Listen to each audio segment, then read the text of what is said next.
Hello dear friend, welcome to my channel. आज हम लोग सेकंड लॉ ऑफ थर्मोडायनेमिक्स का एक इम्पॉर्टेंट टॉपिक देखने वाले हैं, कार्नोट साइकिल, जो कि एग्जाम पे अक्सर पूछा जाता है। कार्नोट साइकिल का प्रोसेस पूछा जाता है, देन इसका डायग्राम भी पूछा जाता है पीवी और टीएस डायग्राम पे। ठीक है, तो हम लोग इसको डिटेल में हम लोग देखते हैं। ठीक है, तो इससे पहले जो वीडियो हम लोग देखे थे, सेकंड लॉ ऑफ थर्मोडायनेमिक्स का हम लोग जो लॉ था वो हम लोग एक्सप्लेन किए थे। ठीक है, जो काफ़ी इम्पोर्टेंट है। उसके बाद हम लोग कोफिशिएंट ऑफ परफॉर्मेंस भी हम लोग फाइंड किए थे, वो आपका रेफ्रिजरेशन के केस में और हीट पंप के केस में। और हम लोग इंजन के केस में हम लोग एफिशिएंसी भी हम लोग फाइंड कर चुके थे। ठीक है, तो हम लोग यहाँ पे देखते हैं कार्नोट साइकिल। कार्नोट साइकिल जो है कि एक रिवर्सेबल साइकिल है। ठीक है, जिसमें आपका चार प्रोसेस है, 1 से 2, 2 से 3, 3 से 4, 4 से 1। 1 से 2 मेरा क्या होता है, आइसोथर्मल एक्सपेंशन। इसमें क्या होता है, पिस्टन एक्सपेंड करता है। ठीक है, isothermal that means temperature constant पे ये आपका क्या होता है, आइसोथर्मली एक्सपेंड करता है। ठीक है, और यहाँ पे हम लोग हीट एडिशन प्रोसेस भी बोलते हैं इसको। ठीक है, आइसोथर्मल एक्सपेंशन और हीट एडिशन प्रोसेस। देन 2 से 3 क्या होता है, adiabatic expansion. Then 3 to 4 is isothermal compression and heat rejection process. Then 4 to 1 is adiabatic compression. तो यहाँ पे जो है कि पूछा जाता है कि heat rejection and supply in which process. तो आपको बताना है आइसोथर्मल प्रोसेस में आपका जो है कि हीट एडिशन और हीट सप्लाई होता है। यहाँ पे दो प्रोसेस मेनली है, आइसोथर्मल, दो आइसोथर्मल और दो एडियाबेटिक प्रोसेस। ठीक है, तो हम लोग देखते हैं, a reversible cycle is an ideal hypothetical cycle in which all the process consisting a cycle is reversible. यहाँ पे क्या होता है, साइकिल क्या होता है, रिवर्सेबल प्रोसेस होता है। ये एक कंप्लीट साइकिल है, 1 to 2 एक प्रोसेस, 2 से 3 सेकंड प्रोसेस, 3 से 4 third process, then 4 to 1 is another process. तो ये एक कंप्लीट साइकिल है। ठीक है, जिसमें आपका पिस्टन सिलेंडर मशीन का मूवमेंट होता है। तो यहाँ पे इसका जो ड्रॉबैक है, इसमें जो आइसोथर्मल एक्सपेंशन है और आइसोथर्मल कंप्रेशन, ये आपका बहुत ही स्लो प्रोसेस है। और साइमल्टेनियसली ये जो प्रोसेस है आपका एडियाबेटिक कंप्रेशन और एक्सपेंशन, ये आपका काफ़ी फास्ट प्रोसेस है। तो यहाँ आपका दो प्रोसेस कंटिन्यूसली, एक slow process, second one is, दूसरा प्रोसेस में क्या हो जाता है, फास्ट प्रोसेस। तो ये जो है कि पॉसिबल नहीं है कि दो प्रोसेस कंटिन्यूसली क्या होगा, एक स्लो दूसरा फास्ट। इट इज़ इम्पॉसिबल, है ना।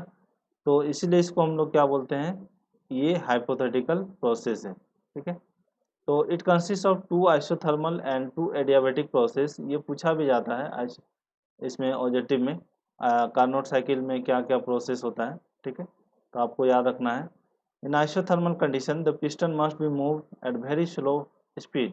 ठीक है, when and another process adiabatic condition the piston moves at very high speed. Hence in a cycle these two processes are not possible. Hence Carnot cycle is not used in practice.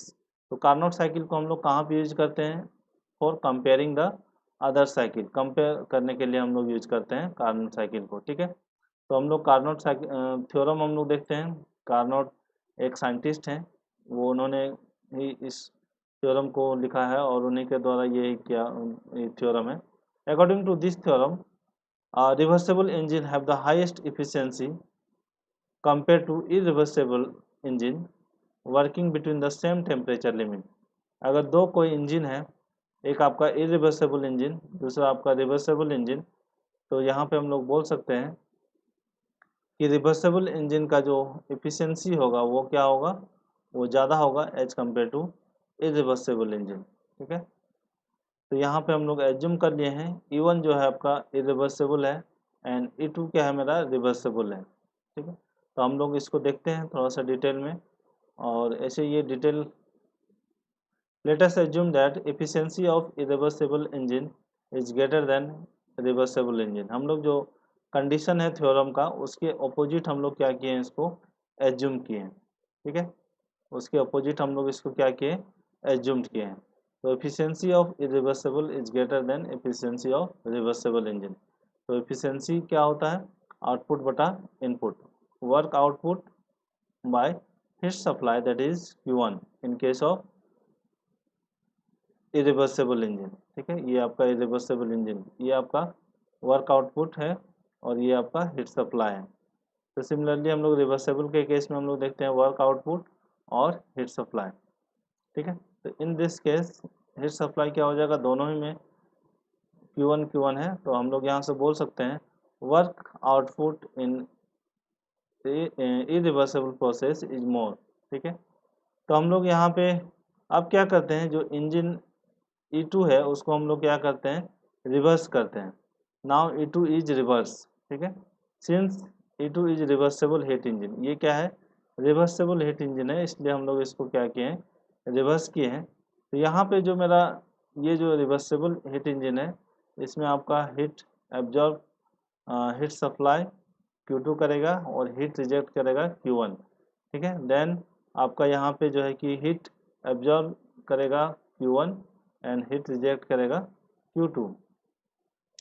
इसका जो work output होगा आपका W1 और इसका जो net जो output होगा वो आपका क्या हो जाएगा, W1 minus W2।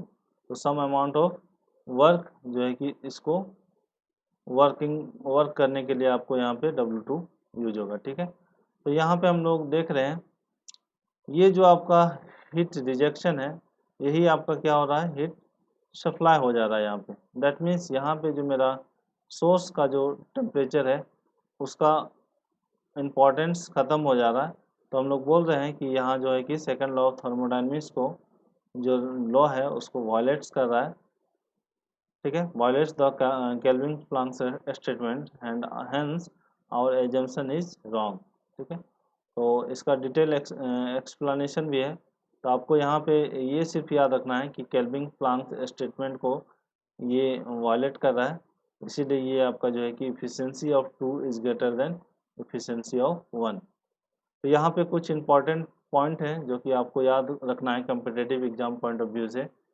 Efficiency of irreversible engine is always less than the efficiency of reversible engine operating between the same temperature limit. ये कब होगा, जब ये सेम टेम्परेचर लिमिट पे वर्क करेगा।